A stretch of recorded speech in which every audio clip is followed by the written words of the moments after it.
being a wedding DJ that, just went and did a club, I figured this was a great opportunity to kind of talk to you guys about how to prep for a club, how I prepped for a club, because, as you know, I'm mainly a wedding DJ. I don't do a lot of clubs. It's funny, like the last club I honestly did, this was actually my first club back, so I was a little nervous because I haven't done a club since before the pandemic. I think my last event before the pandemic, it was Friday the 13th, March 13th. It was a lot of our last events. It was at Porta in Asbury Park, a club I used to do like once a month. And that was the last time. I haven't done a club since then. I had so many weddings and everything, and the scene changed a lot. A lot of decision makers kind of changed, and just everything. A lot of places didn't open back up and that sort of thing. So finally, this was my popping my cherry after like a year and a half to get back into it. So safe to say, I was a little nervous. I had to do a lot of research, a lot of prepping to make sure I was prepared for this sort of thing. You can't go into things like this blind, obviously. So I figured I'd share with you guys what I did, like everything I did to kind of prepare for this, and hopefully it'll help you, if you're getting into the club scene, or if you just want to do a bar club gig like here or there, just fun, especially going in the wintertime. If you're going into your off season, you're not doing a lot of weddings, you want to fill in some dates, and you want to play somewhere. It's fun. It's just fun. It's a different crowd. It's a different vibe. It's different everything. It's less stress than a wedding, less like responsibility. You just got to make people vibe and have a good time and dance. So I don't know. I recommend it. I love it. I had such a great time. But this is what I did, okay? First of all, you got to know your format. Every place has a format. What can you play? What can you not play? What do they usually play? What do the people like? All that good stuff, right? So you ask them, what's the format? They'll tell you. Now, in this place in particular, Alex just said, hey, you do what you like. That's what he said. He's like, bro, it's a fun room to play. You can just play whatever. Just do what you like. He kind of gave me full reign. I was like, oh, okay. So I really had to dig deep. I had to plan for everything. So second step, now that I knew my format, right? Now that I knew that the club format was, do what I like, then I had to know my audience. So I did some research on Penn State, right? So this is right downtown. This place is located downtown on Penn State campus, like right there, right? So right at Penn State. So I did some research. Obviously, Penn State students, they're going to be between 18 and 25-ish. 21 to get in, obviously. So the actual age is going to be 21 to 25. But I still plan for 18 to 25 just in case, these kids have fake IDs. So, maybe they got a good fake, and we got some younger people in there. Still plan for that just in case. So with some simple Google research, it says I wanted to know where do most Penn State students come from, right? Like, where are they from? And they said 39.4% of Penn State University Park students come from out of state, because Penn State is a state college. If you live in Pennsylvania, you go to Penn State, it's going to be cheaper than going to an out-of-state college, right? So from Google, 60% of the students are from PA.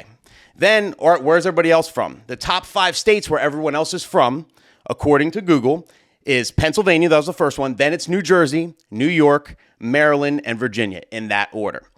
So I looked at that. And I was like, okay, so there's really not a lot of people from outside, like where I'm from, because I'm from New Jersey and I live around here, right? Not really a lot of students that go to Penn State from West Coast. I'm sure there's some, but there's not a lot. Very small percentage. Most students come from either Pennsylvania, then New Jersey, then New York. So that gave me a huge advantage because I'm from New Jersey. I do a lot of events, all my events in New Jersey. I've lived in Pennsylvania. I'm very familiar with them. And I've done a lot of events in New York. I'm very familiar with them. And Maryland too. So, kind of gave me a good idea of what I'm in for. And this is what I mean by that. So Pennsylvania is more basic. Generally, the people are more basic. They love the hits of any genre. And they're generally kind of behind on music a little bit. I've noticed I had a residency in Harrisburg for a long time when I was younger. I DJ'd a lot, all through Central PA. Weddings out there. I still do several weddings a year out there because I went to college out there. And, I know a lot of people that live out there and whatnot. And they're generally just a little more basic. They don't know the newest of the new. They don't really sway to it yet. It usually takes them a little while to catch up, right? So, okay, I got that down. And obviously, Pennsylvania, can be generally more, you could just get away with more stuff there in general, right? They're just more basic. I'll get into a little detail in a second, right? Then you got New Jersey and New York, where they're a more dialed in crowd. New Jersey, New York are up with the new stuff, right? And they love their faces being melted off. EDM is big here.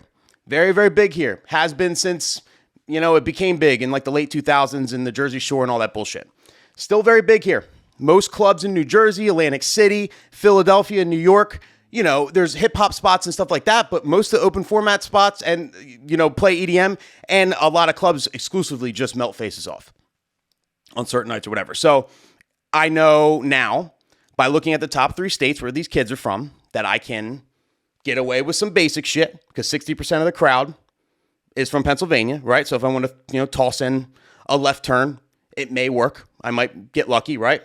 And then the other large portion is from New Jersey and New York, so I can definitely get away with EDM and some new shit, right? Wouldn't do all new because, a lot of Pennsylvanians might not really, vibe, but I know I can get away with that stuff. So this gives me a full range. So next step is I did an age analysis, right? So judging by 18 to 25 years old, right? They graduated high school 2013 to 2020. Their most influential years, 2009 to 2021, right? That whole era, because 2009 would be the freshman year of a 25-year-old, right? So that's as far back. So anything before 2009, to me, if I'm going to play something before 2009, it's got to be a timeless banger, a multi-generational, like a song that everybody knows, a Blink-182, a Fall Out Boy, I Want to Dance with Somebody, right? Shit like that. Like if I'm going to go old, Holla Back Girl, it's got to be a song that everyone's going to know for sure. That like just, stood the test of time. And they just know it because it's such a big hit, not because it was their favorite song that came out when they were a kid, So I kept that in mind too. So generally everything I played, most of what I played, 2009 on. And, and I tried to keep it real new actually, but like that was my general parameters when I was like analyzing music. So from there, I made crates. I had existing crates already from when I, obviously did a bunch of bars and clubs back in the day, pre-corona. So I kind of revamped them. So you could see like I have like 90s folders in these crates. Obviously, I didn't use any of them. Maybe 1 or 2 songs from them throughout the night, and that was it, like at this particular club. But I revamped my own crates. I highly recommend organizing your crates with an early, a late, and a close, okay? Early on is your opening set. People are walking in, everything else. So you got that type of music. I play all kinds of different stuff for that. I always ride BPMs and everything. And, everything from like, starting out with kind of like Post Malone type stuff, older Drake stuff, everything. And you kind of just move all the way up. And I just kind of broke it down by genre, like by decade. So I had like the 90s, 2000s, and 2010s. Open format or any of like my, any rock or pop or anything that's kind of like out of the ordinary, not like quote unquote like club music to me, but things I could still get away with. Like, I'm trying to think of an example. You know what I mean, right? And then 4 on the Floor would be like my 128 stuff. That's just more, housey type stuff, but not like bangers, just like housey type, or just older bangers, you know what I mean? Or stuff like that. For this crowd in particular, I wanted everything to be more new, more like last 5 years for this. So I kind of like, just basically focused on that for the early part of this. But when you make your folders, I highly recommend having a little bit of everything because you're gonna encounter crowds obviously that are, more mixed, some people in their 30s, stuff like that, where like the 90s stuff and open format stuff will work even more. So, that's kind of how I organize that. When it comes to the late, same thing by decade with hip hop. I got a dance hall folder, I got a drill folder. Drill is the new kind of hip hop, if you don't know, like Pop Smoke kind of made it popular, and then like everybody kind of has a drill song. So, you look up that kind of beat. So everything with that kind of beat, if I want to like, do a little like 2-3 song set of that. Latin beats, just any type of Latin beats in general, like mostly like 128 type stuff. Birthday folder. Very important for clubs, DJs, okay? There is not going to be a club or bar that you'll ever DJ in your entire life that's not going to be somebody's birthday. It's always somebody's birthday. Always, always, always, always, always. You're always going to get somebody to come up to you and say, hey, can you do a birthday shout out, whatever. What I like to do, it's situational. So like, let's say I'm doing like let's say there's a VIP table, they're getting bottle service. Obviously, I'll shout out their birthdays individually and all that stuff. But if they're regular people, you know what I mean? You're getting a lot of requests. I try and do a general announcement. If you're celebrating a birthday, make something like that, right? And then I have a folder full of birthday songs that, that refer to birthdays in various different ways that I can play. And I might even play like one or two there, and then I do another announcement later, one or two there, in the club, go shorty, it's my birthday, birthday sex, or like, what else do I have? I actually have my folder in here. Hold on.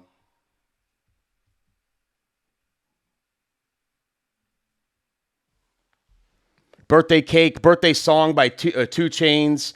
And shout out to DeVille. DJ DeVille made an ultimate birthday break. I think it's available on Club Killers. I think that's where I got it. And it's literally like, it starts out with this, if it's your birthday, make some noise, go. And it's like kind of like one of those break tracks where it goes through different beats and stuff like that. And then it goes a cappella out. Fuck it up if it's your birthday or some shit, and then you mix out to another song. So like it makes your announcement for birthdays a little more memorable, a little more like, pungent, it's like, oh, it's your birthday. And then you play some birthday shit and everybody's like, woo, it gets them off your back for a little while with the birthday announcements, and then you keep it pushing. So that's kind of how I handle that. Then I got drops, right? So just different drops I can play, like EDM type stuff drops, left turns. These are just, if I always have a left turn folder, if anything's getting stale or I've been somewhere too long or whatever, or in general, I just want to switch things up. You know what I mean? I got a bunch of random ass songs in my left turn folder that, can kind of turn the whole thing around. And, they're all generally really good sing along type songs. Shit. So it's like, oh shit, I can't believe he's playing it.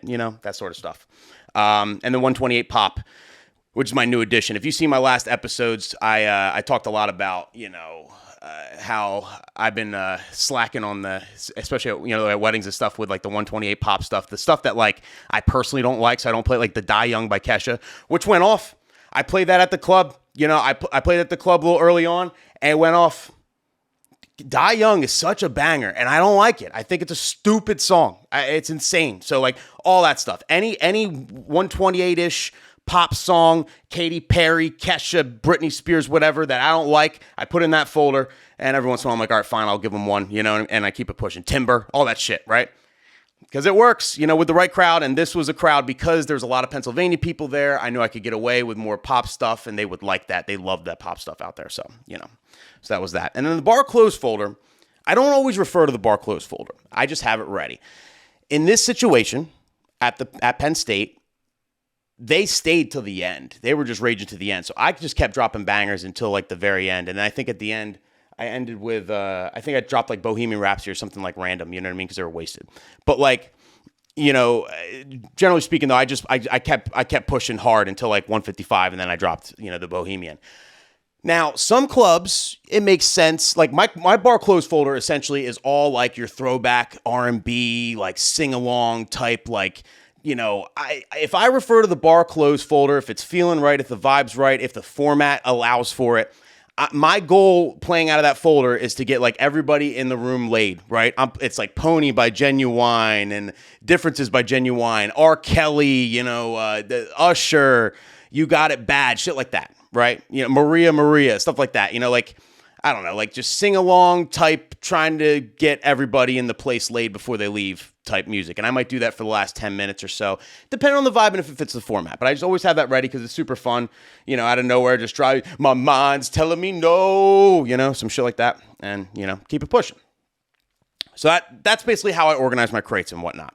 You got to do how you like. All right. Crates should always, reflect how you think of music and how you DJ. So yours might be different, but definitely have some kind of crate system ready so you can easily swift through stuff and make sure everything in these crates are all bangers. They gotta be all bangers. You know what I mean? You don't want any fluff. You don't want to have to scroll. Oh, I don't like this song. I don't like this song. Oh, here's a good song. Like every song in these crates are bangers.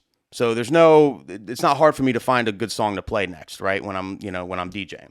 I got a lot of requests, by the way, like, if you guys know, like I do sell crates and everything and I have a whole store. I got a lot of requests like, hey, why don't you make like bar crates, club crates?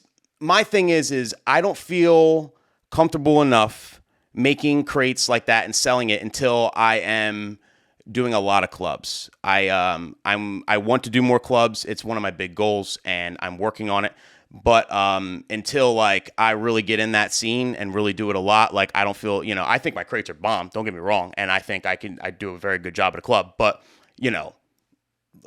I want a year in of just grinding out, 30 club gigs in a year or something. Like that's kind of my goal this year. And then once I got that year in, then I think I'll have all the knowledge in the world to maybe, dive more deep into this stuff for you guys and whatnot. But, I don't know. I just don't want to be no fraud. You know what I'm saying? Anyway, as far as amount of songs, if you're wondering that, so I had a 5-hour gig. It was 9 to 2 a.m., okay? So 5 hours, 300 minutes, you got to have at least 300 songs. That's how I look at it, 1 minute per song.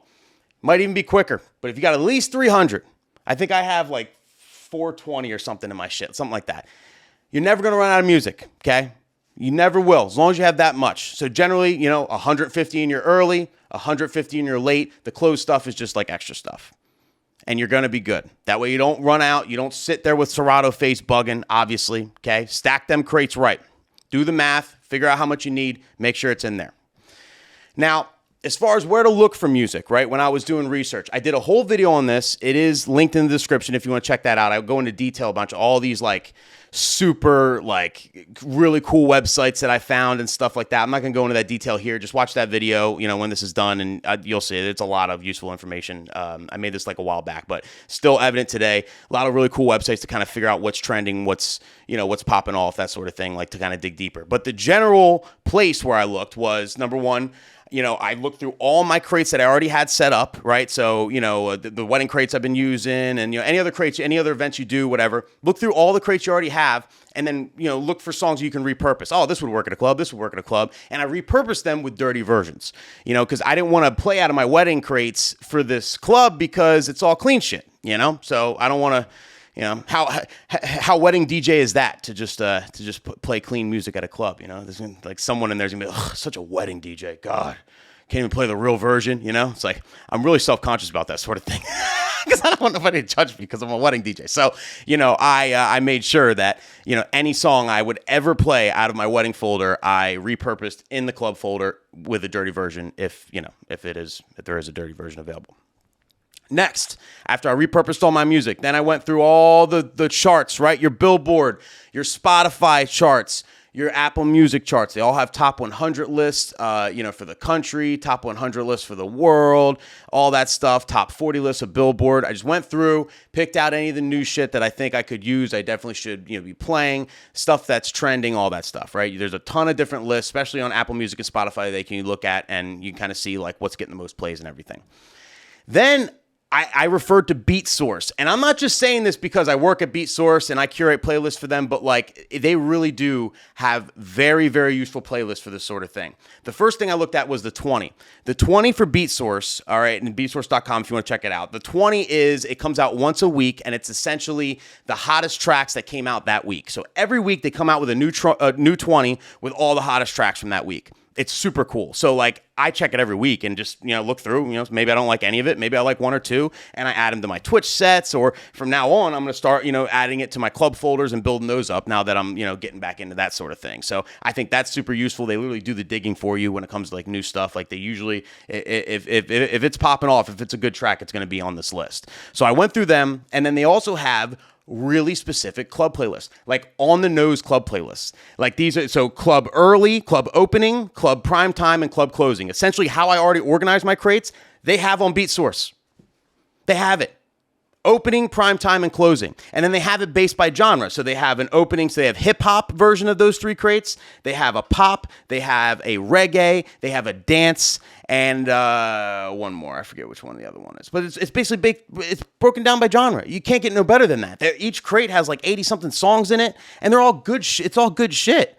So like that made it super easy. So I obviously added those crates to my offline locker and had those ready, so I can kind of refer to those, and it just gave me a bunch of ideas and just songs, I forgot about. Oh yeah, that's a banger. I forgot about that. Added that to my list. Like, you know what I mean?